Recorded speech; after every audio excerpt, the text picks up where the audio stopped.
오늘 말씀은 출애굽기 1장입니다.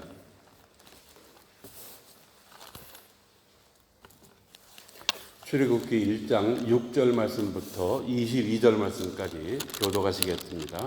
마지막 절은 합독하십니다.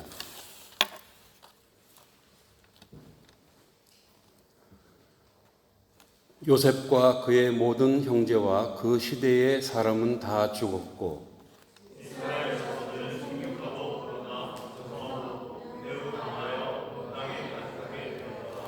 요셉을 알지 못하는 새 왕이 일어나 애굽을 다스리더니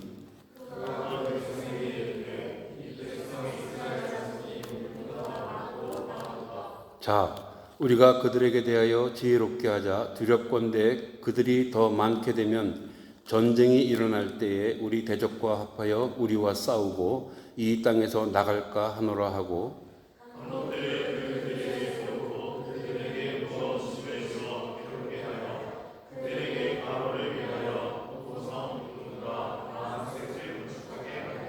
그러나 학대를 받을수록 더욱 번성하여 퍼져나가니 애굽 사람이 이스라엘 자손으로 말미암아 근심하여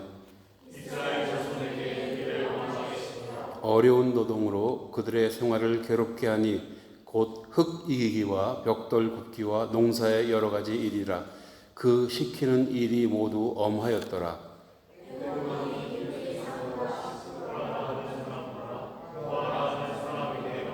이르되 너희는 히브리 여인을 위하여 해선을 도울 때에 그 자리를 살펴서 아들이거든 그를 죽이고 딸이거든 살려두라.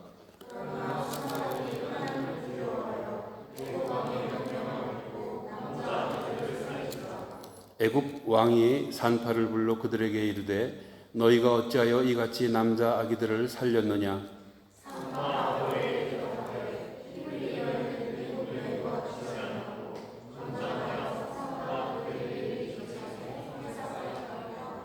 하나님이 그 산파들에게 은혜를 베푸시니 그 백성은 번성하고 매우 강해지니라.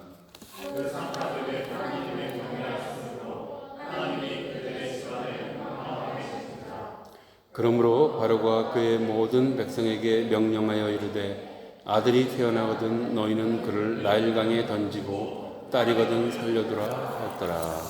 아멘. 나와 나의 백성이 무시간대 이처럼 즐거운 마음으로 들림이 있지 않나이까. 모든 것이 주께로 말미암아 싸우니 우리가 주의 손에서 받은 것으로 주께 드렸을 뿐이다. 아멘. 살아계신 예수 그리스도 이름으로 기도드립니다. 아멘. 10년 조금 넘게 이렇게 독일에서 이민 목회를 하다 보니까요. 이민 목회라고 해요, 이런 걸. 이민 목회가 무엇이냐 라는 그런 어떤 생각을 하게 됩니다. 이민 목회는 이별 목회예요. 이별 목회. 좀 이렇게 몇 년 동안, 짧게는 한 2년 동안 함께 이렇게 믿음 생활을 하다가 다른 지역으로 이렇게 이사를 가는 경우가 많습니다. 학교가 되었다든가 혹은 직장이 되었다든가 해서 다른 지역으로 이사를 가게 됩니다. 그러면은 참 정들었던 마음, 짧은 기간에 정들었던 마음을 추스르기가 참 쉽지가 않아요. 그래서 주책 없이 이렇게 이별의 순간마다 늘 울었던 기억이 납니다. 지금도 마찬가지입니다. 왜 이렇게 서두에 이런 말씀을 드리느냐 하면은 우리들도 항상 그런 걸 기억하고 있어야 돼요. 항상 함께 할 수는 없다라는 겁니다. 우리 사람들은 늘 함께 할 수 없다라는 것이 참 아쉽습니다.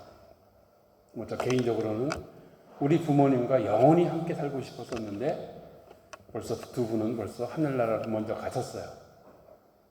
그런 것처럼 함께 한다라는 것은 정말 귀한 것이고 축복된 일입니다. 아까 소식 전하는 시간에 못한 게 한 가지가 있는데요. 우리 그때는 얼마 전까지만 해도 제일 막내였었는데 어느 순간 그보다 더 어린 자매가 들어와서 막내의 뭐라 그래, 티를 벗었나?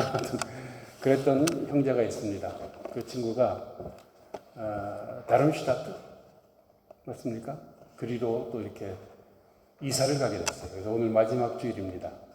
그 친구를 환송하는 순서를 갖고 말씀을 나누도록 하겠습니다. 잠깐 나와주실까요? 진표 형제.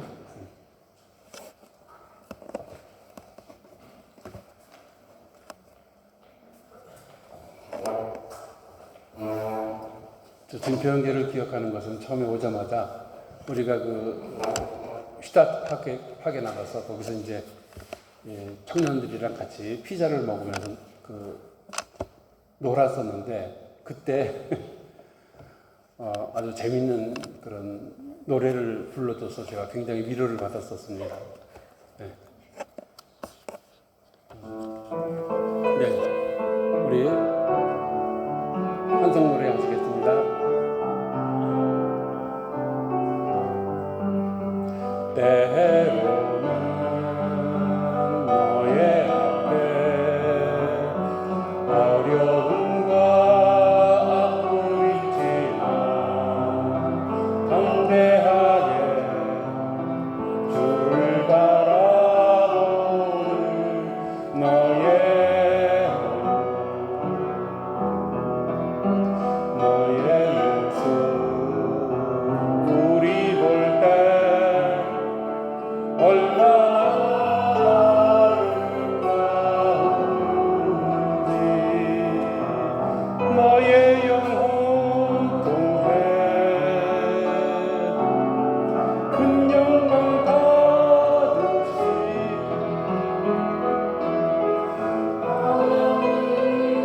찬양 오 할렐루야.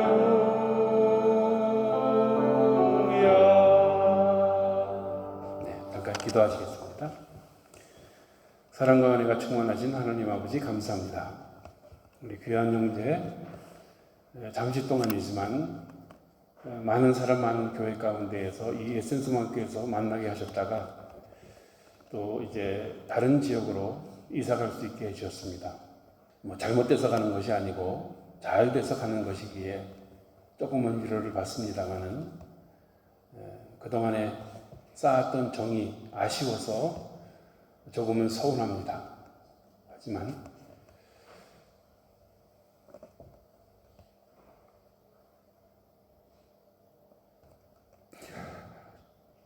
주님 함께 하실 줄 믿습니다. 늘 함께 하셔서 전해오는 소식이 건강함의 소식이요, 기쁨의 소식이요, 감사의 소식이 될 수 있도록 서로에게 위로가 되게 하여 주시옵소서. 주님은 늘 우리를 사랑하십니다. 그리고 늘 도와주시고 늘 함께 하십니다. 하나님의 살아계심을 많은 사람들에게 보여줄 수 있는 우리 참 세계적인 수준의 귀한 청년 되게 하여 주시옵소서. 감사합니다. 몸은 비록 떨어져 있을지라도 서로를 위해서 진실된 마음으로 중보할 수 있는 우리 모두가 되게 하여 주시옵소서. 살아계신 예수 그리스도의 이름으로 감사하며 축복하며 기도드리옵나이다. 아멘. 예, 나이가 들면 좀 주책스러운가 봐요. 죄송합니다.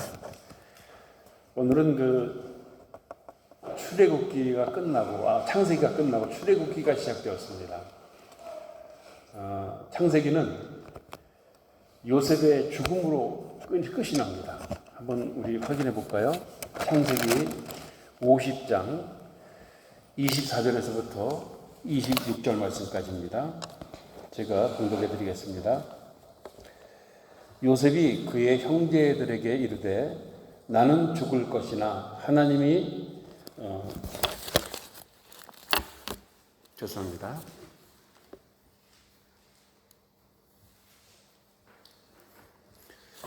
하나님이 당신들을 돌보시고 당신들을 이 땅에서 인도하여 내사 아브라함과 이삭과 야곱에게 맹세하신 땅에 이르게 하시리라 하고 요셉이 또 이스라엘 자손에게 맹세시켜 이르기를 하나님이 반드시 당신들을 돌보시리니 당신들은 여기서 내 해골을 메고 올라가겠다 하라 하였더라. 요셉이 110세의 죽음에 그들이 그의 몸에 향재료를 넣고 애굽에서 입관하였더라.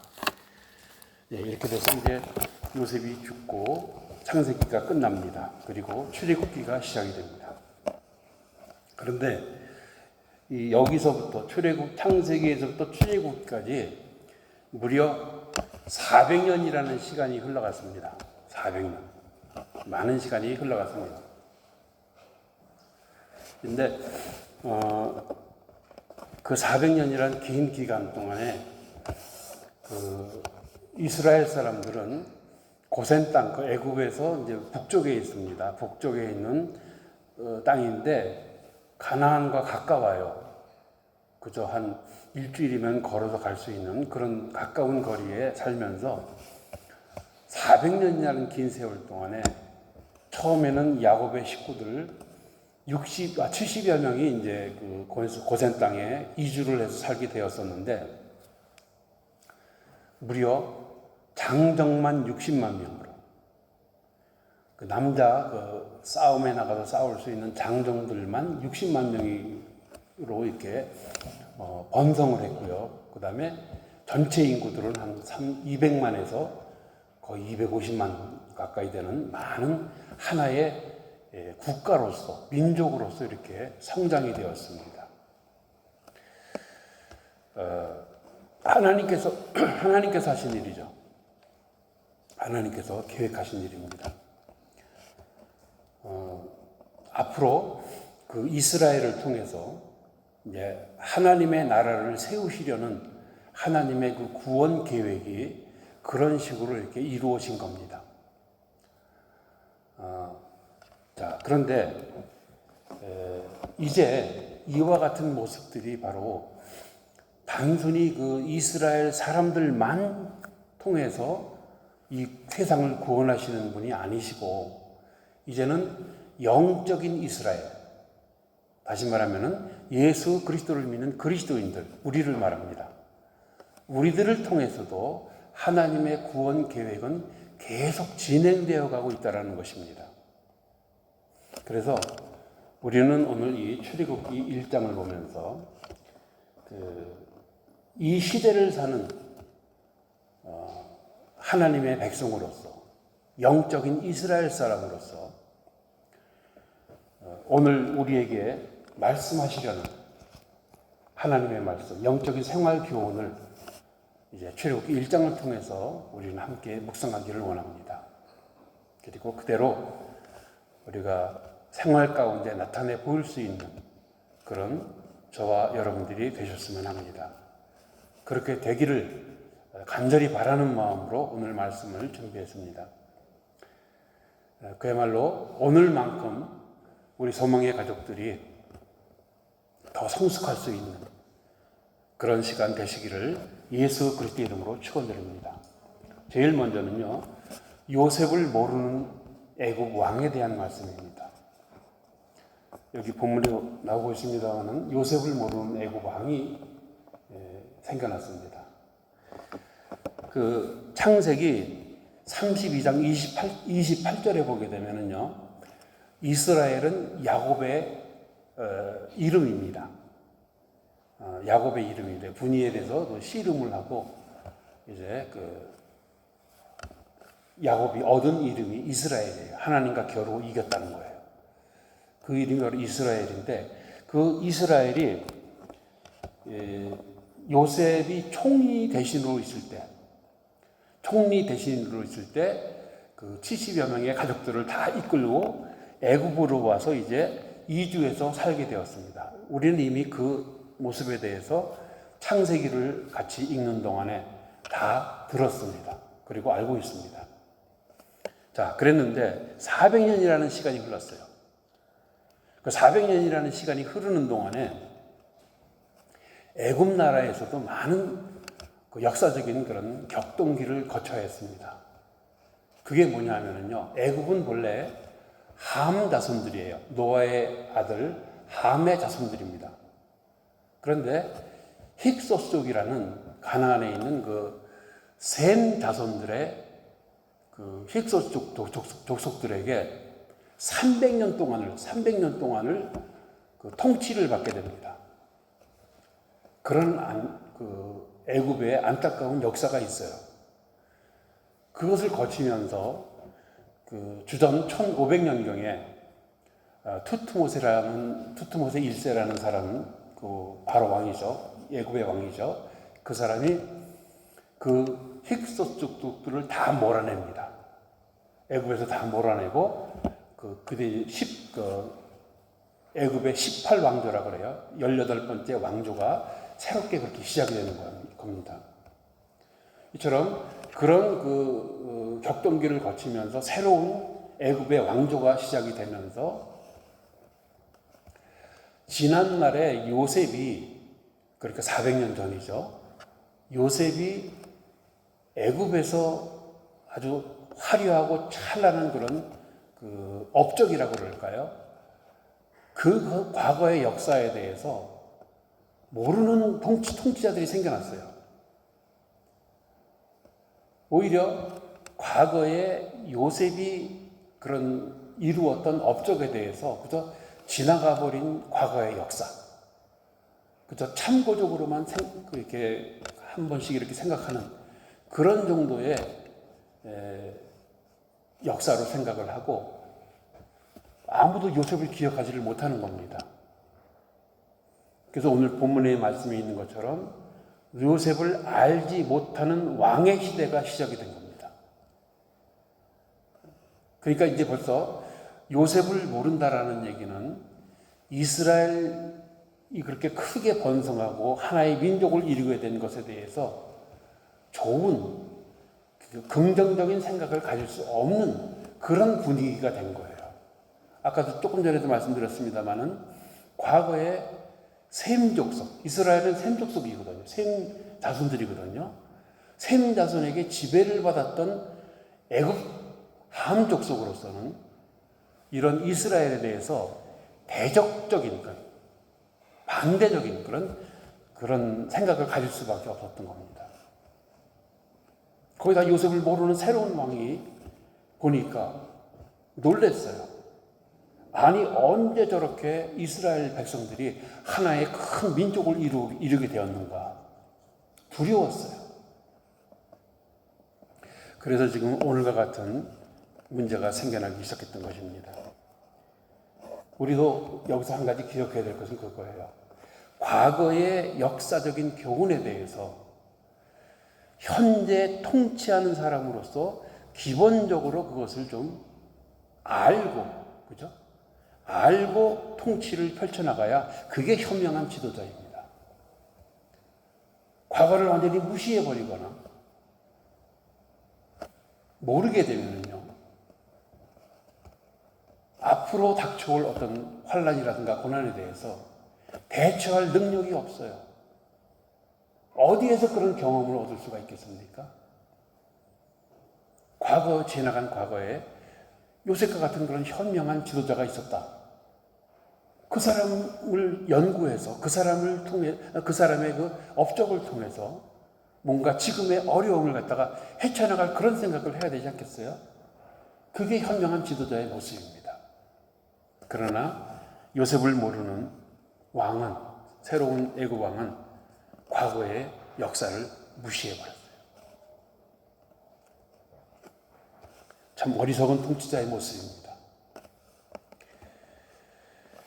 애굽 왕은 그 이스라엘이 하나의 민족으로 성장하는 것에 대해서 크게 놀라면서 두려워했습니다. 만일 저 이스라엘 민족들이 또 가나안이랑 가깝게 있잖아요. 그 힉소 족속이랑도 가깝게 있습니다. 그러니 전쟁이 나게 되면은 힉소 족속들이랑 연합을 해서 우리를 갖다가 공격을 해올 것이다. 그리고 이 애굽 땅에다 떠날 것이다. 그렇게 생각을 했어요. 그리고 안 되겠다. 이들을 정책적으로 박해해야 되겠다. 그렇게 생각을 하고 지금 첫 번째 계획이 그겁니다. 강제 노동을 시키는 거예요. 힘들게 하는 겁니다. 그 이스라엘 남자들을 갖다가 여기 보게 되면은 국고성을 짓는다 그랬잖아요. 국고성은 뭐냐 하면은 애굽의 군대에서 사용할 무기라든가 무슨 화약이라든가 그런 군대 용품들 있잖아요. 그것들을 이제 저장해 놓는 큰 창고입니다. 그것을 짓게 하고 또 벽돌을 굽게 하고 벽돌을 만들어서 짓게 하고 농사를 짓게 하고 하여튼 잠시도 쉬는 틈을 주지 않고 힘들게 만들었습니다. 만약에 이스라엘이 나가게 되면은요, 전쟁이 나서 다른 족속들이랑 이제 연합을 해서 애굽을 공격해서 애굽 왕 생각대로 나가버리게 된다고 그러면은 애굽이 경제적인 손실은 이루 말할 수가 없어요. 어떻게 보면은 이스라엘 민족들이 애굽을 먹여 살린다고도 볼 수가 있습니다. 그렇기 때문에 지금 애굽 왕은 두려웠던 거예요. 예. 경제적으로 그렇게 두려울 수밖에 없었습니다. 더군다나 군사적으로 그렇죠. 문화적으로도 마찬가지입니다. 하나의 다른 민족이 애굽 땅에서 다른 사람들에게 끼치는 그 영향력이라는 것은 대단한 거예요. 지금 우리가 살고 있는 독일에도 그렇지 않습니까? 저기 중동에 있는 사람들이 이렇게 많이 대거 들어와가지고 시내 나가보세요. 이거는 독일 문화가 아니에요. 그렇죠? 인정하시죠? 굉장히 시끄러워졌어요. 조용했었는데 사람들도 별로 없고 차들도 그렇게 많지 않고, 근데 이렇게 변해가는 모습을 보게 되면은 조금 걱정이 됩니다. 그러나 하나님께서 다 하시는 일이겠습니다만은 지금 애굽 같은 경우도 그거예요. 애굽 왕이 볼 때는 이거 큰일 났다. 문화적으로, 경제적으로, 군사적으로 이게 우리가 큰 나쁜 영향을 받을 수가 있다 해서 이스라엘 백성들을 그렇게 학대를 한 겁니다. 학대가 아주 잔인했어요. 여기서 벽돌 굽기라고 그랬는데 벽돌 이기기. 그 벽돌을 만들기 위해서는 짚이 필요합니다. 지푸라기. 그래야 벽돌을 잘 이렇게 모형을 만들 수가 있고, 그 당시에는 불에다 굽거나 그렇게 한 것이 아니고 그냥 햇빛에 말리는 거였었어요. 벽돌이. 그런데 지푸라기도 주지 않았어요. 지푸라기도 주지 않으면서 벽돌을 만들어서 지어라. 그러니 얼마나 힘들었겠습니까? 여기에서 우리가 생각할 것은 뭐예요? 그런 애굽 왕이 그렇게 아주 학대하는 목적이 있었어요. 그 목적이 뭐냐 하면은 이스라엘이 그렇게 생육하고 번성하는 모습을 보면서 이스라엘 민족의 국력을 시작부터 약화시켜야 되겠다 이겁니다. 저 그냥 내버려둬서는 안 되겠다. 그래서 지금 그렇게 한 것이고요. 또 한 가지는 뭐냐 하면은 아주 이 가혹한 노동력을 갖다가 이렇게 행사하게 해서 피곤하게 하는 거예요. 힘들게 하는 겁니다. 그러니까 육신적으로 이렇게 힘들게 만드는 거예요. 그러면은 저들이 이제 집에 들어가자마자 잠을 잘 것이다. 그냥 부부 관계를 하지 않고 잠을 잘 것이다. 그런 생각을 했던 것 같아요. 그렇게 힘들면은 저렇게 생육하고 번성하지 못할 것이다. 그렇게 애굽 왕은 생각했던 것입니다. 그리고 무엇보다도 그 애굽 사람들에게, 애굽의 그 나라에 대해서 반항하지 못하도록 아주 가혹한 그런 노동을 시켰던 겁니다. 이게 그 지배 국가의 하나의 그 공통적인 그런 모습이에요. 어느 한 나라를 지배하기 위해서는 이런 식으로 아주 힘들게 만듭니다. 백성들을. 그렇게 이제 고통을 많이 받게 되었었는데, 근데 여기서 한 가지 생각하는 게 뭐냐면요. 하나님은 하나님의 백성인데 하나님의 선택된 백성 이스라엘 사람들을 왜 그렇게 힘들게 하시나 이거예요. 그냥 좀 살다가 뭐 때가 되면은 이렇게 뭐 나라를 이루든지 어떻게 가나안으로 보내시든지 할 것이지 왜 이렇게 힘들게 하셨는가? 이것은 뭐냐면은요, 하나님께서 우리에게 적용하자면 이런 것입니다. 하나님께서 우리를 독일 땅까지 와서 공부하게 하셨단 말입니다. 그죠? 독일 땅까지 와서 운동하게 하시고 독일 땅까지 와서 사업을 하게 하셨다. 힘들어요, 근데. 잘 안 돼요. 어려운 일이 더 많습니다. 말도 잘 안 통하죠. 왜 이렇게 힘들게 하시나? 이스라엘 그 백성들처럼. 거기에는 하나님의 뜻이 있습니다. 목적이 있어요. 앞으로 이스라엘 백성들은요, 가나안을 정복하고 온 세상의 제사장 나라로서 그 사명을 감당을 해야 되는 나라입니다. 그러기 위해는 교육이 필요했어요. 훈련이 필요했습니다. 그래서 하나님께서 그렇게 하신 겁니다.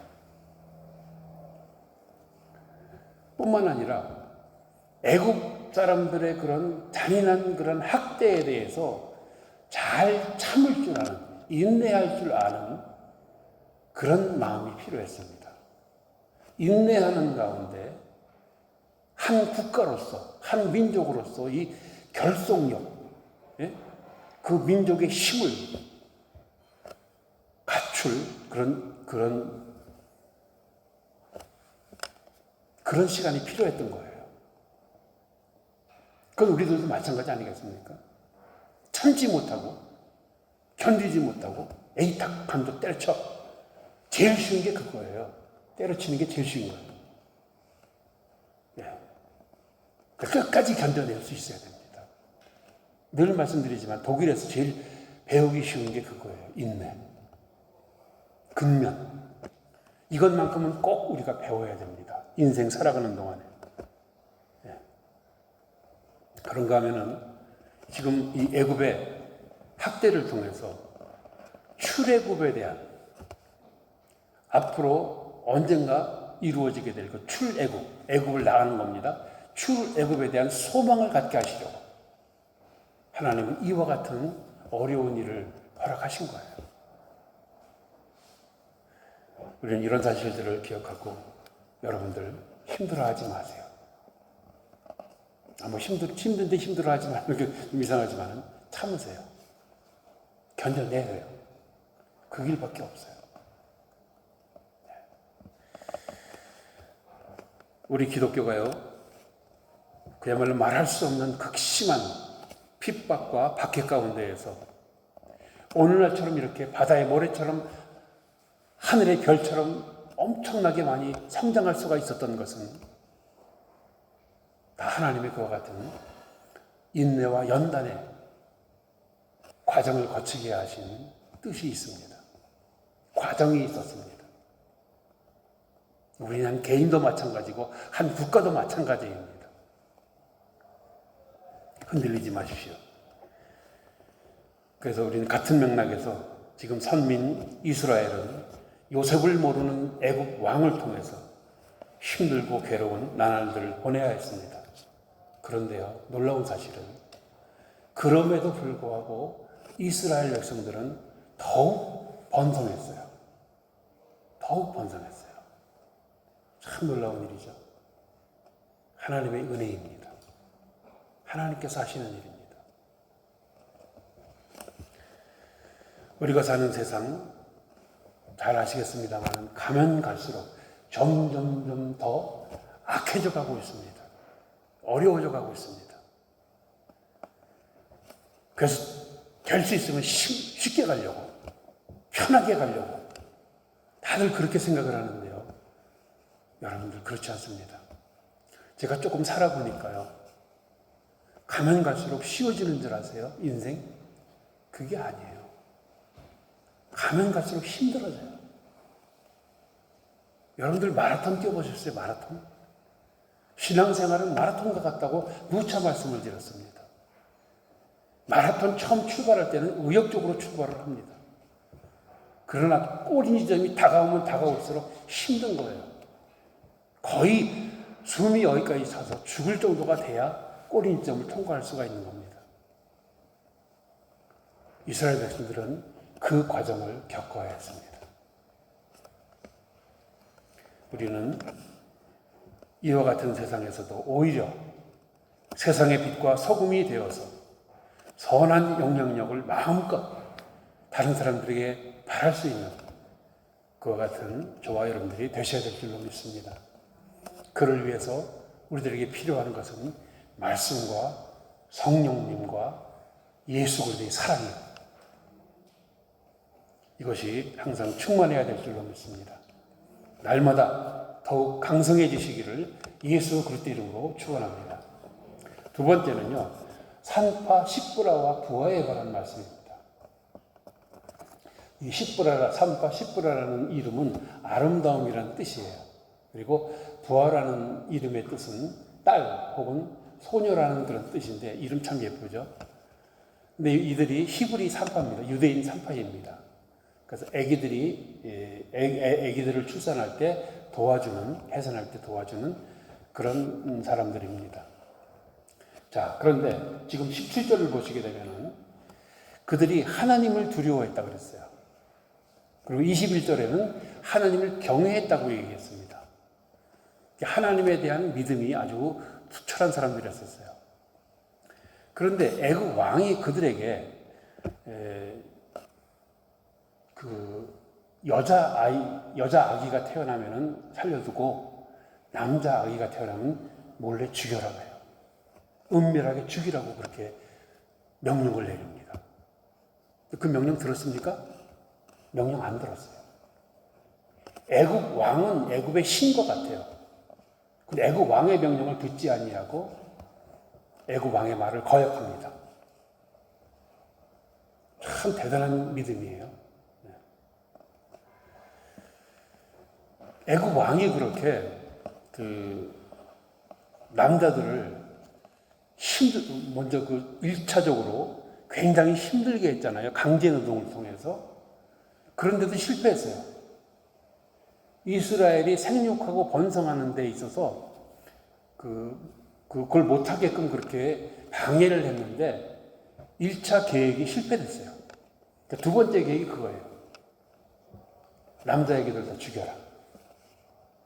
근데 애기들을 안 죽였잖아요, 산파들이. 하나님을 경외하는 사람들이었었기 때문에. 그러니까 이제 막 화가 나가지고 저는 지금 불렀어요. 산파들을 불러가지고 왜 그랬느냐. 그렇게 이제 이야기하니까, 우리가 애기 낳는 걸 도와주려 가는데, 히브리, 유대 여자들은 너무 이 힘이 좋아서 애굽 여자들과 달라서 우리가 가기 전에 벌써 다 낳았더라. 그래, 우리가 어떻게 그 아기, 이미 나와 있는 아기를 죽일 수가 있겠느냐. 그러면서 이제 변명을 합니다. 근데 여기서, 아까도 말씀드렸지만, 이스라엘 남자만 60만 명이라고 그랬습니다. 그죠? 그러면 전체 인구가 200만에서 250만 정도가 될 텐데, 하루에 몇 명의 남자 아기가 나오는 줄 아십니까? 통계학적으로 100명이 넘어요. 100명이. 그러면 산파 두 사람이 있어서 다 관리를 했겠습니까? 그렇지는 않을 것 같아요.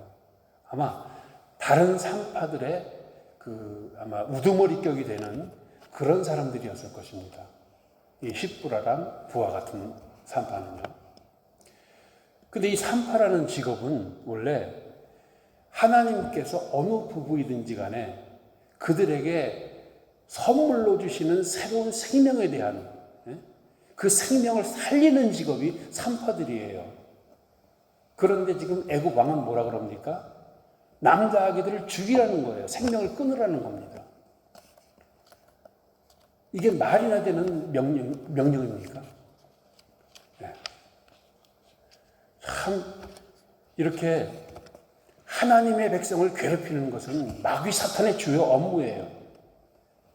그러니까 이 애굽 왕 같은 경우는, 요셉을 모르는 애굽 왕 같은 경우는 사탄의 하수인이에요.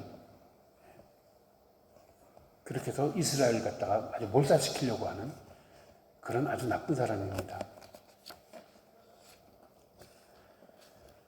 여기서 이제 애굽 왕의 이런 잔인하고 교활한 그런 계략이 이스라엘을 앞으로 얼마나 더 괴롭힐 것인지에 대해서 우리가 충분히 짐작을 할 수가 있습니다. 그런데 아까도 말씀드렸듯이 이 산파 시브라와 부와 같은 여인들은 하나님을 경외하는 사람들이었었어요. 그러니까 왕의 명령일지라도 그들은 거역했습니다. 담대하게. 우리 그럴 수 있을까요? 하나님께서는 분명히 나에게 기도하라고 말씀하셨는데 대통령이 와가지고 당신 기도하지 마. 그럼 그 명령 들으시겠습니까?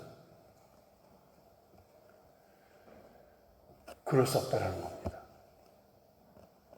반신앙적인 명령, 반도덕적인 명령, 그런 명령은 거스러야 돼요. 거역해야 될 수 있어요. 그게 신앙이에요. 성경 보세요. 다윗이 아무 잘못도 없이 자기의 장인 사울 왕이 죽이려고 달려들었습니다. 그때 누가 말렸는 줄 아세요? 사울 왕의 아들 다윗의 친구 요나단이 말렸어요. 아버지 그러지 마세요. 다윗이 뭘 잘못했습니까? 그래서 사울 왕은 자기 아들까지도 막 야단쳐요. 그러면서 요나단에게 요나단이 사울 왕 자기 아버지의 명령에 불복종을 합니다. 반신앙적이고 반도덕적인 명령에는 불복종을 해요. 또 여리고성의 그 기생 라합을 보십시오. 거짓말을 해요, 그 사람들. 여기 산파 10%와 부하도 마찬가지죠. 거짓말을 했잖아요. 그럼 거짓말로 그들이 이 위기를 벗어났느냐? 그게 아니에요. 우리들도 그걸 알아야 됩니다. 신앙적으로 반신앙적이고 반도덕적인 그런 어떤 명령에 대해서는 여러분들 거절할 줄 아는, 거역할 줄 아는 그런 신앙 자세가 필요합니다. 남들 다 그렇게 그냥 따라하는데 그거 굳이 그럴 필요 뭐 있다? 세상 편하게 살아갈 갈 거라면 그냥 적당히 살아가지 뭐. 그거는 신앙 아니에요. 거절할 건 거절할 수 있어야 됩니다. 예수님 경배하러 찾아왔던 동공박사들도 헤로당에 거짓말했죠. 그런 것처럼 우리는 하나님을 경외하는 자라면요, 진정으로 하나님을 경외하는 자라면은 세상의 온갖 물질, 명예, 권세 그런 것들로 우리를 반신앙적인 명령, 반도덕적인 명령을 들으라고 자꾸 이야기하지만 거부할 수 있어야 돼요. 예와 아니오를 분명하게 하는 그것이 신앙생활입니다. 하나님을 경외하는 산파 시브라와 부하는 아무리 왕의 명령일지라도 그들은 아기의 생명을 해치는 그런 반신앙적이고 반도덕적인 명령에 대해서 담대하게 불복종하였습니다. 하나님께서 그들을 가만 놔두시겠어요? 그런 산파들에게 은혜를 베푸십니다. 축복하십니다. 우리는 이와 같이 이 산파들의 그 믿음을 배울 수 있어야 돼요. 산파들의 믿음. 하나님께서는 악에게 굴복하지 않는 그와 같은 사람들을 통해서 하나님의 사역을 이루어 가시는 겁니다. 감당하게 하시는 겁니다. 이스라엘의 번성을 막으려는 애굽 왕의 은밀한 두 번째 계획은 또 실패했습니다.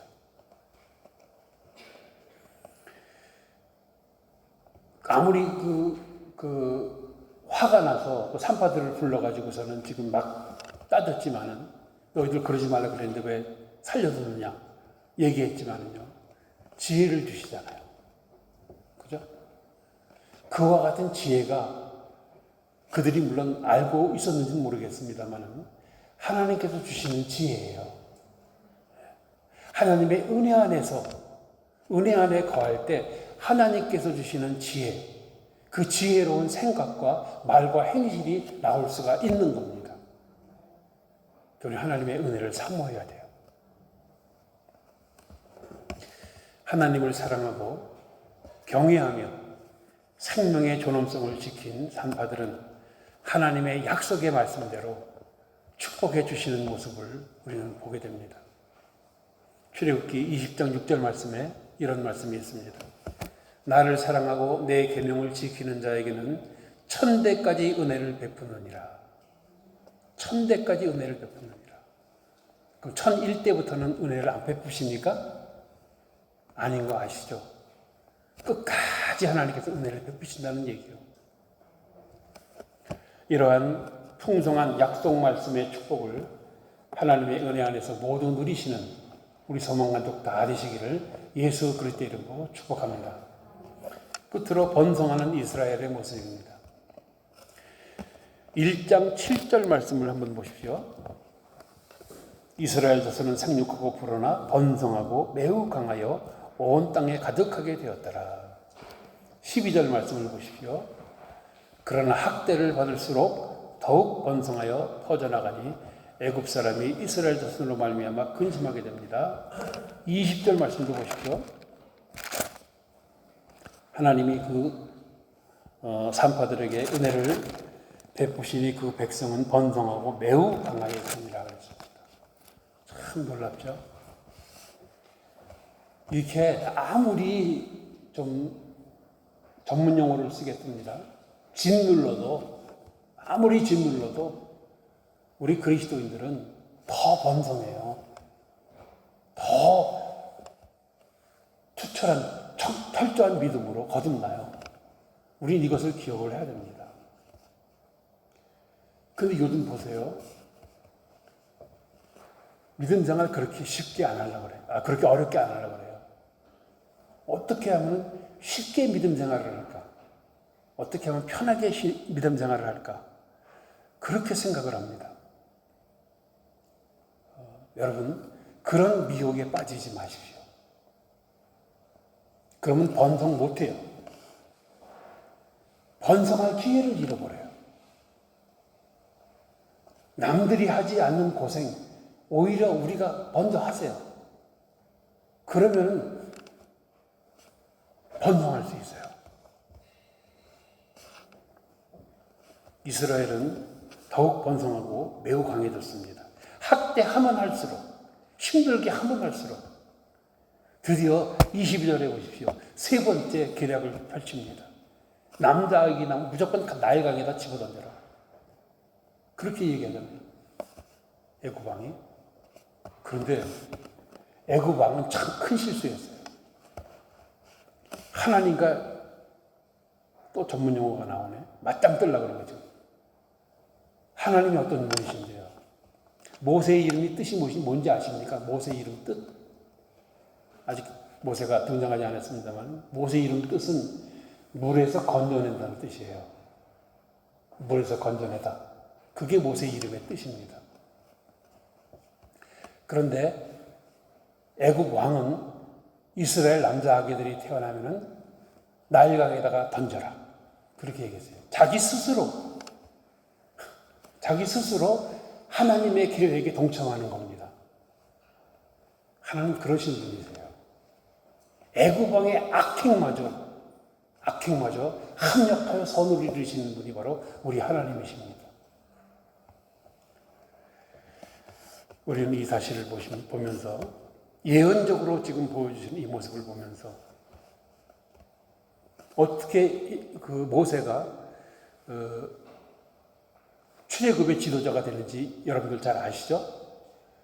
그것을 이제 그 요셉의 누나 미리암이 보고 있다가 그 애굽 공주에게, 그 바로의 딸이에요. 애굽 왕의 딸에게 이야기를 해서 그 아기를 기를 유모가 필요하십니까? 그렇게 해서 자기 친어머니를 소개합니다. 그래서 이제 애굽 왕궁에서 모세는 애굽 왕 공주의 아들로서 그건 왕자예요. 왕자 교육을 받습니다. 애굽의 모든 지혜를 배웁니다.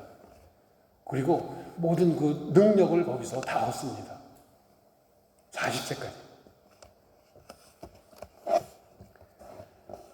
세 번째, 이렇게 강력하고 잔인한 그런 박해 정책에 따라서 나일강에 던져졌던 모세는 사도행전 7장 22절에 있는 것처럼 모세가 애굽 사람의 모든 지혜를 배워 그의 말과 하는 일들이 능하더라. 그렇게 함으로써 하나님께서는 애굽에 그와 같은 어떤 악행들도 다 합력하여 선을 이루게 하실 수 있는 그런 분이신 것을 우리는 기억해야 될 줄로 믿습니다. 요셉을 통해서 애굽과 중동 전 지역에 베푸신 하나님의 은혜를 모르는 이 배은망덕한 애굽 왕에 대해서 하나님께서는 아주 단호하게 지금 역사하고 계시는 것입니다. 이스라엘의 번성을 두려워했어요. 강제 노동과 이스라엘 남자 아기를 살해하는 참 아주 잔인한 그와 같은 애굽 왕의 모든 계획들이 다 실패로 돌아가고 오히려 더욱 세 번에 걸쳐서 더욱 크게 번성하게 되는 큰 민족으로 자라게 되었습니다. 하나님의 선택된 백성들은 그렇습니다. 하나님께서 이곳 독일 땅까지 보내신 선택된 우리들은 마찬가지입니다. 여러분들 힘들어하지 마세요. 주눅들지 마세요. 다 강하고 담대한 믿음을 지켜가시기를 바랍니다. 아무리 힘들고 어렵고 고통스러운 그런 현실이 우리들에게 닥쳐온다 할지라도 여러분 흔들리지 마십시오. 우리는 이미 예수 그리스도로 말미암아 하나님의 백성이 되었습니다. 영생 구원받은 하나님의 선택된 민족이 되었습니다. 영적인 이스라엘이 되었습니다. 그렇기 때문에 아무리 힘든 십자가 고난의 길일지라도 예수님과 늘 동행하면서 승리하는 저와 여러분들이 되셔야 될 줄로 믿습니다. 여러분 참된 기쁨을 얻고 싶으십니까? 진실된 평강을 누리고 싶으십니까? 행복하고 싶으십니까, 여러분? 예수님과 동행하십시오. 예수님과 늘 함께 하십시오. 그렇게 함으로써 모두 누리며 나눌 수 있는 저와 여러분들 되시기를 예수 그리스도의 이름으로 축복합니다. 기도하시겠습니다. 고마우신 아버지 감사합니다.